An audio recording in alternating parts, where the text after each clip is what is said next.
네, 날씨가 굉장히 덥고 또 이제 장마철이 접어들어서 불쾌지수가 굉장히 높은 계절입니다. 이런 날씨 속에서도 감사와 찬양 잃지 않으시는 저와 여러분 되시기를 주님의 이름으로 축원드립니다. 우리 성도님들께서는 개인 기도를 하실 때에 이제 교회를 위해서도 기도하실 것입니다. 기도의 내용이 어떤 내용으로 여러분들은 기도하고 계십니까? 만약 우리가 에베소서에서 말씀하시는 교회의 본질을 잘 이해하고 있다면 우리가 드리는 교회에 대한 기도 제목은 어떻게 바뀔까요? 어떻게 더 우리의 기도가 더 성숙하게 될까요? 교회는 그리스도의 몸이다 라고 말씀합니다. 또 교회는 그리스도의 몸일 뿐만 아니라 구원받은 공동체라고 이야기합니다. 또한 교회는 악한 영적 존재들에게 하나님의 지혜를 나타내는 하나님께서 세우신 구원받은 공동체라고 말씀하고 있습니다. 이러한 교회는 또한 한 몸이며 한 공동체이며 동일한 시민이며 또 하나님의 성전이라고 이야기합니다.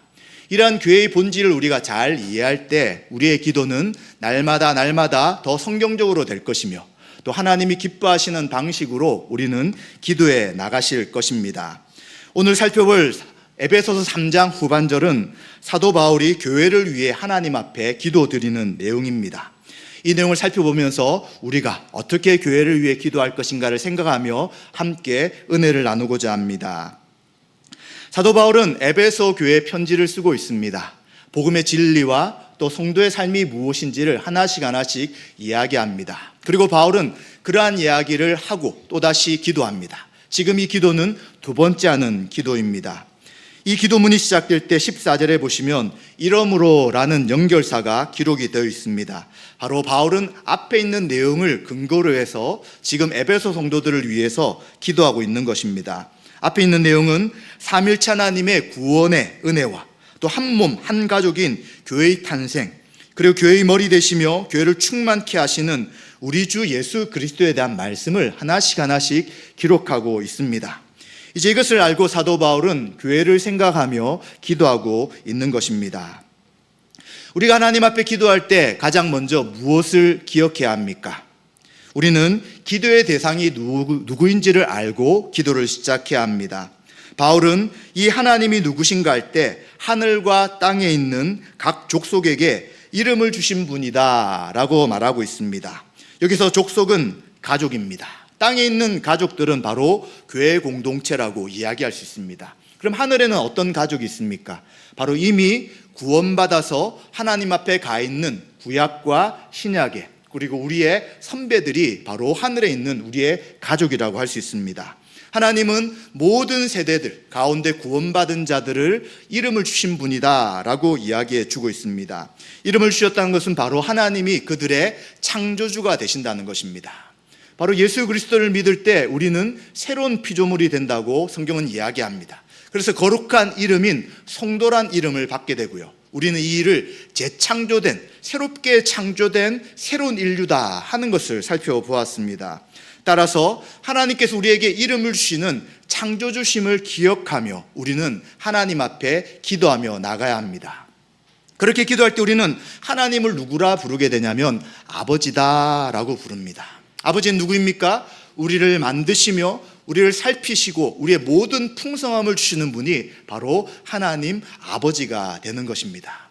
우리의 주인 되시며 아버지 되시는 하나님 앞에 우리는 기도하는 것입니다. 만약 우리가 교회를 위해 기도하겠다 아니면 우리 자신을 위해서 기도하겠다라고 할 때에 기도의 대상이신 하나님이 누구신지를 제대로 알지 못한다면 이 기도는 허공에 떠도는 기도가 될 수밖에 없습니다. 왜냐하면 하나님이 누구신지를 알지 못하는데 하나님이 나의 아버지가 되시지 않는데 우리가 그러한 기도를 하나님 앞에 드릴지라도 그 기도의 의미는 상실되게 되는 것입니다. 누가 하나님을 아버지라 부를 수 있습니까? 예수 그리스도를 나의 주, 나의 하나님으로 믿고 고백한 구원받은 자녀만이 하나님을 아버지라 부를 수 있습니다. 우리 가운데 성령이 계신 분들만이 하나님을 아버지라 부를 수 있는 것이죠. 하나님의 아버지라 부를 수 있다는 것은 하나님의 모든 풍성한 은혜를 누릴 수 있는 자격이 있는 것이고요. 또 하나님의 은혜 앞에 나아가며 하나님의 은혜를 누릴 수 있는 자가 바로 아버지라 부를 수 있는 바로 우리 성도들인 것을 기억해야 되는 것입니다. 그래서 우리가 교회를 위해서 또 또 여러 개인들과 자신을 위해 기도할 때 우리가 분명히 기억할 것은 하나님 우리의 주인이시며 하나님 우리의 아버지 되신다는 것을 기억해야 되는 것입니다. 이 하나님이 우리의 기도를 들으신다는 것을 알 때 우리는 담대하게 하나님 앞에 기도할 수 있는 것입니다. 또한 사도 바울은 기도의 자세를 이야기하고 있습니다. 바울은 무릎을 꿇고 기도하고 있습니다. 사실 우리들이 대부분 기도할 때 무릎을 꿇습니다. 지금 교회에서는 장의자이기 때문에 무릎 꿇기가 불편하지만 여러분이 가정에서 기도할 때는 대부분이 무릎을 꿇고, 또 우리가 예전에 기도하는 방식은 무릎을 꿇고 기도하는 것이 너무 당연한 것입니다. 당연한 것 아닙니까? 무릎 꿇는 것 라고 생각할 수 있지만 유대인들은 우리와 좀 다르게 기도합니다. 유대인들은 주로 서서 두 손을 들고 하나님 앞에 기도하는 것이죠. 그런데 바울이 굳이 서서 기도하지 않고 무릎을 꿇고 기도한다는 것은 간절하게 기도한다는 것입니다. 또 겸손한 마음과 하나님을 두려워하며 섬기며 복종하는 자세로 기도한다는 것을 보여주고 있는 것입니다. 우리가 기도에 대해 오해하는 경우가 있습니다. 기도는 하나님의 보좌를 흔드는 간절함, 나의 뜻을 하나님이 성취할 수 있도록 들어줄 수 있도록 간절히 구하는 것이 기도다라고 생각할 수 있지만, 그러나 기도는 그렇지 않습니다. 기도는 하나님의 뜻이 하늘에서 이루어진 것처럼 그 뜻이 이 땅 가운데 드러나는 것, 성취되는 것이 기도인 것입니다. 바른 기도, 성경적 기도는 우리가 말씀을 통해서 하나님의 뜻을 알고 그 뜻을 가지고 하나님 앞에 아뢰는 것입니다. 그렇게 아뢰 수 있는 것은 이미 하나님의 뜻을 성령을 통해서 우리에게 알려주시고 우리 가운데 선한 일을 시작하기 때문에 그러한 기도를 할 수 있게 되는 것이죠. 그래서 우리는 하나님 우리의 아버지시고 구원해 주신 분이다 라고 생각하면서 우리가 원하는 것을, 내 뜻을 이루어 주시는 분이 하나님이시다 라고 기도한다면 기도의 방식이, 기도의 자세가 잘못된 것임을 기억해야 되는 것입니다. 내 뜻이 아니라 하나님의 뜻이 이루어지도록 기도하기 위해 바울은 서서 기도할 수 있지만 무릎을 꿇고 간절히 에베소 교회를 위해 지금 기도하고 있는 것입니다. 그렇다면 바울은 이 기도의 내용이 세 가지로 이야기해 주고 있습니다. 첫 번째는 16절부터 19절 사이에 하나님의 성령으로 말미암아 성도의 속사람을 능력으로 강건하게 해주십시오 라고 16절에 한 가지를 기도합니다.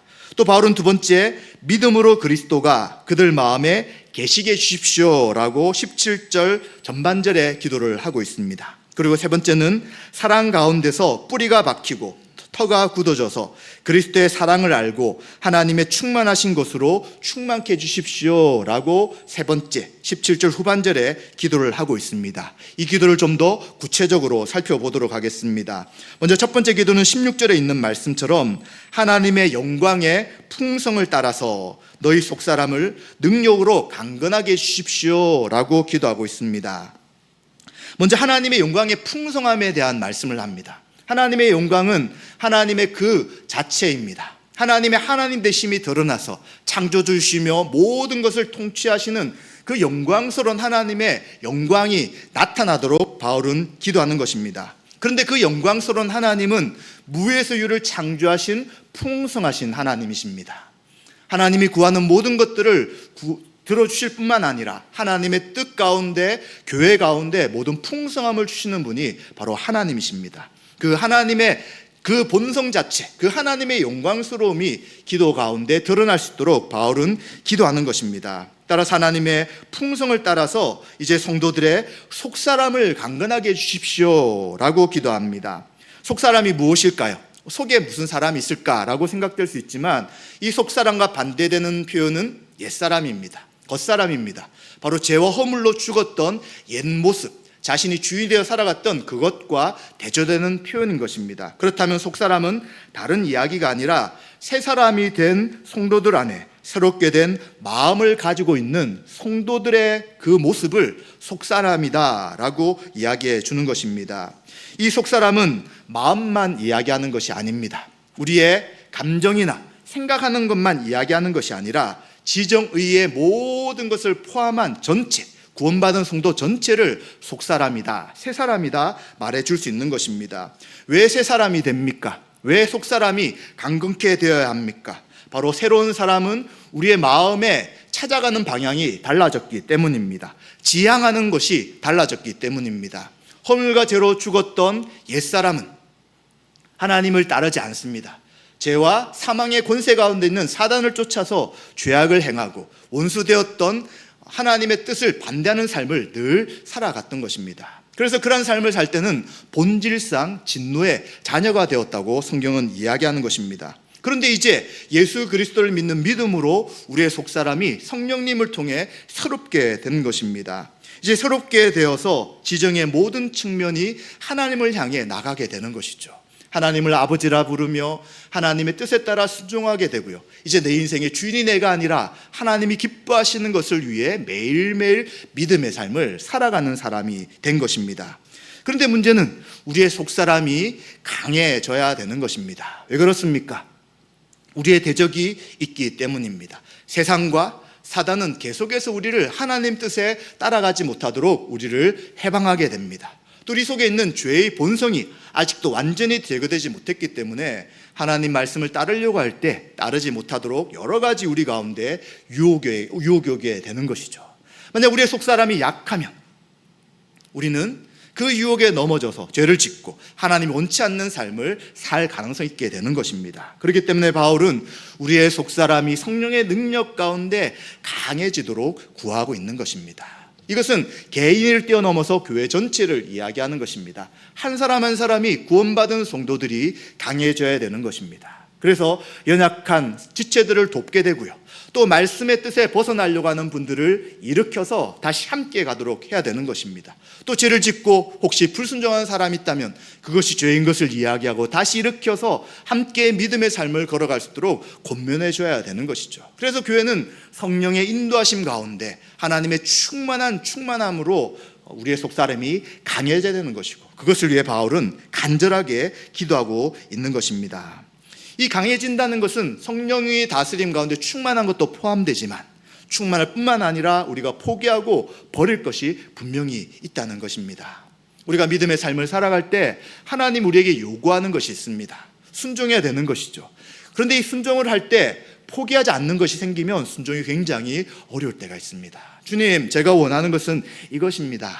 저는 이것을 하고 싶습니다. 그냥 이렇게 하도록 저를 도와주십시오 라고 생각될 때가 있죠. 그런데 주님의 뜻은 그것이 아니라 너가 원하는 길, 원하는 방향, 하고자 하는 것을 지금은 포기해야 된다라고 말씀하실 때가 있는 것이죠. 그때 우리는 그것을 포기해야 되는 것입니다. 그렇게 할 때 우리는 더 강해져서 날마다 우리의 삶의 결정의 순간에 내가 원하는 것을 선택하고 결정하는 것이 아니라 하나님이 기뻐하시고 하나님이 원하시는 것을 선택할 수 있는 것입니다. 그러한 삶을 살아갈 때 주일에 드린 이 예배가 얼마나 기쁘겠습니까? 정말 일주일의 삶 속에 어려움이 있었고 또 잘못 결정했다면 하나님 뜻에 불순종한 것이 있었음에도 불구하고 하나님 우리를 은혜로 인도하셔서 말씀에 순종하게 하셨습니다. 그럼 이 시간 하나님을 찬양하며 경배하는 것은 너무 당연한 것입니다. 그리고 성도님들에게 일주일 가운데 있었던 이 은혜를 나누는 것이죠. 기쁨으로 나누며 함께 하나님의 은혜를 찬양하게 됩니다. 또 그 반대일 수도 있습니다. 정말 하나님의 뜻대로 순종해야 되지만 말씀에 순종하지 못하고 죄를 지은 경우도 생깁니다. 그런데 주님 앞에 나올 때 어떻습니까? 너무나도 죄송스럽고 어떻게 내가 이렇게 하나님 말씀에 불순종할 것인가 답답합니다. 그러나 우리는 무엇을 바라봅니까? 십자가에서 우리 죄를 위해 달리신 예수님을 바라보는 것이죠.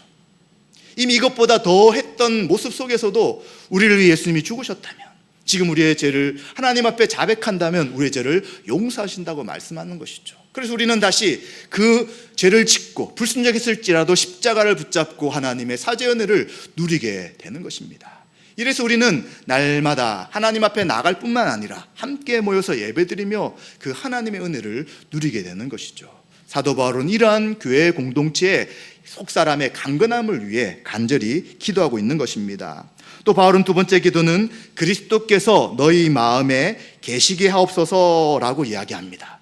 좀 이상하죠?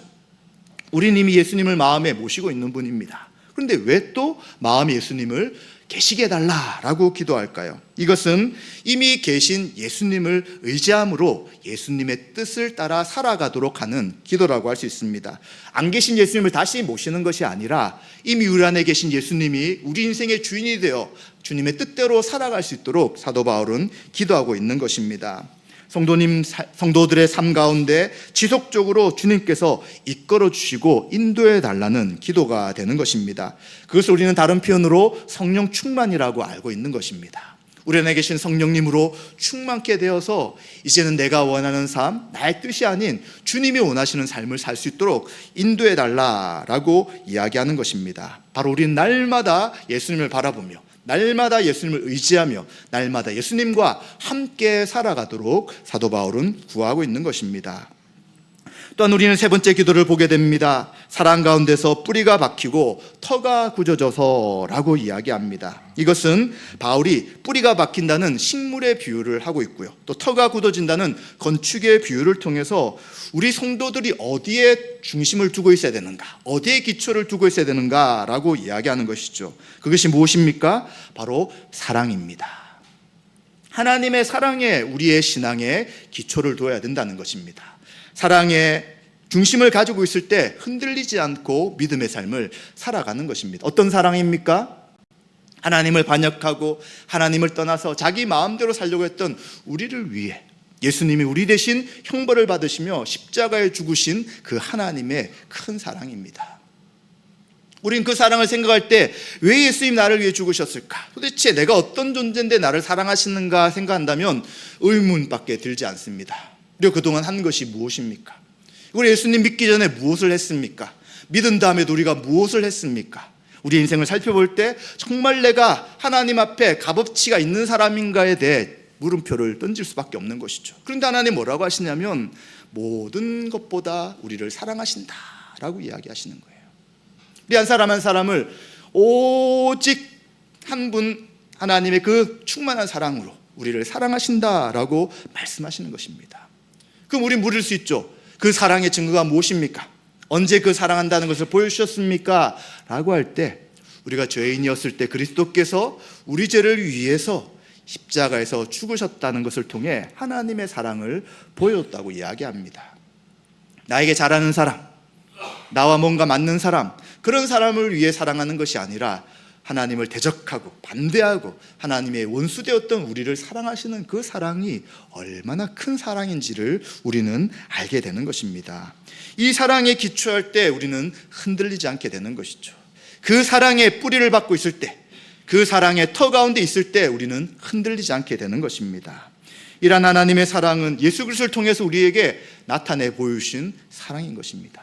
그래서 우리는 이 사랑 가운데 든든히 서 있어야 되고, 사도 바울은 에베소 성도들에게도 바로 이 사랑 가운데 뿌리를 박으며 이 사랑 가운데 터가 굳어지라고 이야기하는 것이죠. 이러한 사랑 가운데 거하게 될 때 18절에 있는 말씀처럼 이제 성도들은 지식에 넘치는 그리스도의 사랑을 알아서 넓이와 길이와 높이와 깊이가 어떠함을 깨달으라 라고 이야기해 주고 있습니다. 우리가 하나님의 사랑을 알고 싶을 때 기도하게 됩니다. 하나님, 오늘 제가 기도합니다. 또 작정하고 하나님 앞에 기도합니다. 하나님의 사랑이 얼마나 큰지 저에게 좀 깨닫게 해주십시오. 이러한 기도는 대부분이 어떤 느낌과 감정이에요. 하나님, 뭔가 환상 같은 걸 통해서 하나님 정말 나를 사랑하는 것을 좀 보여주십시오. 정말 십자가에 나를 위해 죽으신 그 하나님의 사랑을 알게 하십시오. 이렇게 우리가 기도할 수 있지만 성경은 그렇게 말씀하지 않아요. 무엇에 넘치는 그리스도의 사랑이냐면 지식에 넘치는 그리스도의 사랑인 것입니다. 어떤 지식입니까? 바로 말씀에 기록되어 있는 하나님의 그 사랑인 것입니다. 하나님 인류를 구원하시기 위한 구원의 계획, 하나님을 반역한 인류를 사랑하시고 그들을 구원하시기 위한 그 구원의 계획이 구약 성경과 신약 성경에 기록되어 있습니다. 그 하나님의 사랑에 대한 지식을 가지라고 이야기합니다. 또 성경에 나타난 예수님이 어떤 분이신지, 무엇을 하셨는지에 대한 그 지식 가운데 사랑이 있으라고 이야기합니다. 감정과 느낌이 아닌 말씀에 근거한 하나님의 사랑을 할 때 우리의 그 사랑은 흔들리지 않는 것이죠. 우리의 감정은 있다가 사라질 수 있습니다. 우리의 느낌도 있다가 없을 수 있습니다. 그러나 말씀은 결코 변함이 없고요, 말씀은 결코 사라지지 않는 것이고, 말씀은 진리이기 때문에 우리의 사랑의 근거는 바로 성경이 되어야 된다고 우리가 기억해야 되는 것입니다. 하나님의 사랑에 대한 넓이, 길이, 높이, 깊이, 무엇인가 재고 측정할 수 있는 모든 것을 통하여서 이 사랑을 제대로 알 수 있도록 우리 가운데 바울이 요구하고 있는 것이죠. 우리는 하나님과 그리스도의 사랑을 어느 정도 알고 계십니까? 우리가 인간관계 속에서도 서로에 대한 이해가 깊어질 때 그 사람을 더 잘 알고 더 좋은 친구가 될 수 있습니다. 부모님과 자녀의 관계 속에서도 부모님의 사랑을 자녀들이 이해하면 이해할수록 부모님과의 관계가 더 좁혀질 수 있는 것이죠. 마찬가지입니다. 하나님과에 대한 사랑, 삼일체 하나님에 대한 사랑도 그 말씀을 통한 깊이와 너비와 높이와 그 넓이를 제대로 이해할 때 우리가 그 사랑에 반응하며 그 사랑의 의로 인하여 살아갈 수 있는 것이죠. 너무 알지 못해요.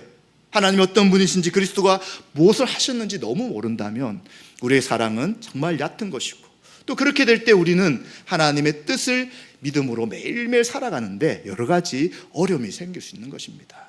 그래서 우리는 그 하나님과 그리스도의 사랑을 지식에 넘치도록 알아가야 되는 것이죠. 그런데 이것을 나만 하면 좋다, 그게 아니죠. 모든 성도와 함께라고 이야기합니다. 교회 전체가 이 그리스도의 사랑의 지식이 깊어져야 되는 것입니다. 자꾸 차이가 나면 교회는 제대로 서고 자랄 수 없는 것입니다.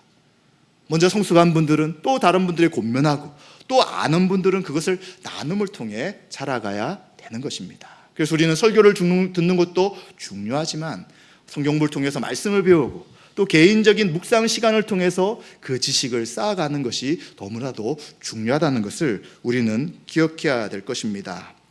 이러한 바울의 교회를 위한 기도가 어떤 결과가 나타날까에 대해서 19절에 이야기합니다.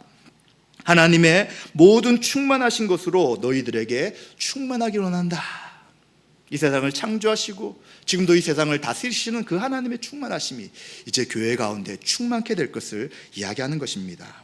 교회 가운데 하나님의 충만하심을 통해 교회가 온전케 된다는 것입니다.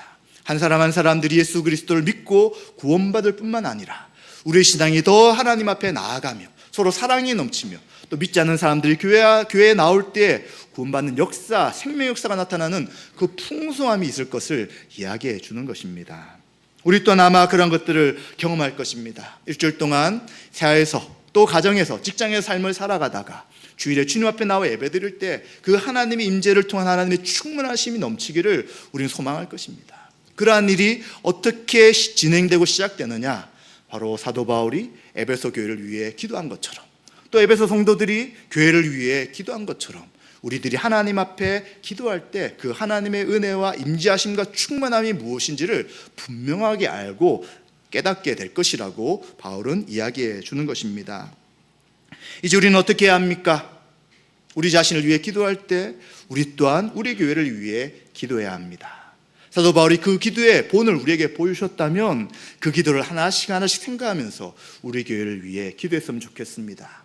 이렇게 할 때 이제 하나님의 영광의 역사가 시작될 것입니다. 이미 시작되었지만 우리가 알지 못할 때가 있습니다. 그러나 함께 기도하는 성도님들 많아질수록 이제 그 영광이 무엇인지, 하나님 어떻게 지금 교회 가운데 역사하신지를 알게 되는 것이고요, 이 기도가 어떻게 응답되는지를 우리는 분명하게 목도하게 될 것입니다. 기도하지 않는 사람은 하나님이 어떻게 역사하셨는지, 하나님이 우리 인생 가운데, 우리 교회 가운데 어떻게 하셨는지를 모를 수 있습니다. 그러나 기도하시는 분은 아는 거예요. 야, 이 일은 하나님이 하신 것이구나.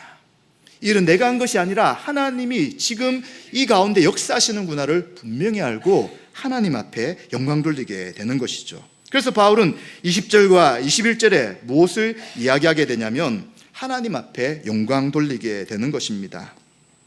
그리고 하나님은 우리 가운데서 역사하신 능력대로 우리가 구하거나 생각하는 모든 것에 더 넘치도록 하실 분이다 라고 이야기합니다. 사실 우리의 기도는 짧아요. 그리고 우리의 기도는 깊지 않습니다. 그럼에도 불구하고 하나님이 더 크게, 넓게, 더 분명하게, 더 큰 은혜로 우리에게 역사하실 것이다 라고 바울이 확신하는 것처럼 마찬가지입니다. 이걸 처음 교회를 위해 기도할 때는 아마 기도 제목이 많지 않을 수 있습니다. 구체적이지 못할 수도 있습니다. 그러나 그 기도가 계속 이루어진다면 성령 하나님이 기도의 제목을 더 주실 것이고요, 정말 이 기도가 교회에 필요하다는 것을 알게 하시면서 함께 기도하게 될 것입니다. 그러한 기도를 할 때 우리가 분명히 확신할 것은 우리의 기도보다 더 크게, 더 많게, 더 풍성하게 응답하시며 채우신다는 것을 우리는 기억해야 되는 것이죠. 그러기에 사도 바울이 하나님 앞에 영광 돌린 것처럼 우리도 영광 돌릴 수 있는 것입니다. 교회 안에서와 그리스도 예수 안에서 영광이 대대로 영원 무궁하기를 원하노라 라고 우리도 마찬가지로 그렇게 고백할 수 있게 될 것입니다. 교회 안에서 모든 영광은 하나님만 받으셔야 합니다. 사람이 영광을 빼앗아갈 수 없습니다. 그리고 그 영광, 하나님 영광은 그리스도를 통해 드러나게 되고 그리스도를 통해서 하나님 앞에 영광 돌리게 될 것입니다. 또한 교회는 하나님의 통치가 온전히 드러남을 통하여 하나님이 어떠한 분이신지가 몸 만방에 드러나야 될 것입니다. 이미 교회 존재 자체가 악한 영적 세력들에게 하나님의 지혜를 나타냅니다. 그러나 또 우리는 삶을 통해서 교회의 영광이 무엇인지를 나타내고 드러나야 되는 것입니다. 혹시 믿지 않는 가족들이나 친구들이 교회에 왔을 때, 이 교회는 정말 하나님이 살아계신 것처럼 보여. 정말 예수님 믿는 바른 믿음으로 사는 것처럼 보여. 다른 교회들과 다른 믿는 사람들과 다른 것 같아 라고 말한다면 우리 교회는 바른 길을 걸어가고 있는 것입니다. 근데 혹시 아직도 우리 마음속에 우리 교회에 누구를 데려온 것은 어려워, 우리 가족도 데려오기 쉽지 않아, 내가 생각할 때도 우리 교회는 뭔가 부족해 라고 생각한다면 우리는 어찌해야 합니까? 우리는 사도 바울의 기도를 보면서 이제 교회를 위한 기도를 시작해야 될 것입니다. 아마 많은 분들이 새벽 기도 시간에 또 개인 기도 시간에 분명히 교회를 위해 기도하십니다. 그런데 안 하는 분이 없이 함께 우리는 기도해 나가야 합니다. 모든 성도가 같은 마음으로 같은 하나님을 아버지라 부르며 함께 기도할 때 하나님의 그 영광스러운 뜻과 계획이 하늘에서 이루어진 그 뜻이 이 땅 가운데 우리 교회 가운데 이루어질 것이며 이제 그 하나님의 영광이 나타나게 될 것입니다. 하나님 영광이 나타날 때 우리의 심령은 회복되는 것입니다. 우리의 믿음은 다시 하나님이 기뻐하신 믿음으로 나가게 될 것이고요. 잃어버린 자들이 주님 앞에 돌아오게 될 것이고요. 또 복음을 전하는 선교사님들을 돕고 섬기는 일들을 더 적극적으로 하게 될 것입니다. 그래서 우리는 지금도 기도하시지만 다시 한 번 더 교회를 위한 기도를 꼭 기억하시고 있는 그 자리에서 교회를 위해서 계속해서 기도해 주실 때 이제는 그 기도 가운데 영광을 하나님이 받으시고 하나님 응답하실 때 이제 이것이 내가 했기 때문에 내가 기도했기 때문이 아니라 하나님이 우리에게 기도를 하게 하시고 하나님이 영광 받으실 것이다 라고 찬양하시는 저와 여러분들이 되었으면 좋겠습니다. 말씀 마무리하겠습니다. 바울은 에베소 성도들에게 하나님의 성령으로 말미암아 그들의 속사람이 능력으로 강건하게 해주십시오 라고 기도합니다. 또 바울은 믿음으로 그리스도가 그들 마음속에 계시고 그들이 주님을 날마다 의지하며 살아가도록 구하고 있습니다. 또한 사도 바울은 사랑 가운데서 뿌리가 박히고 터가 굳어져서 그리스도의 사랑을 알고 하나님의 충만하신 것으로 충만하게 되기를 구하고 있습니다. 이러한 기도가 이제 우리 교회를 위한 기도가 되게 하시고 하나님께서 우리가 구하는 것보다 더 차고 넘치게 은혜를 부어주셔서 하나님 영광이 우리 교회 가운데 풍성해지시기를 주님의 이름으로 축원드립니다.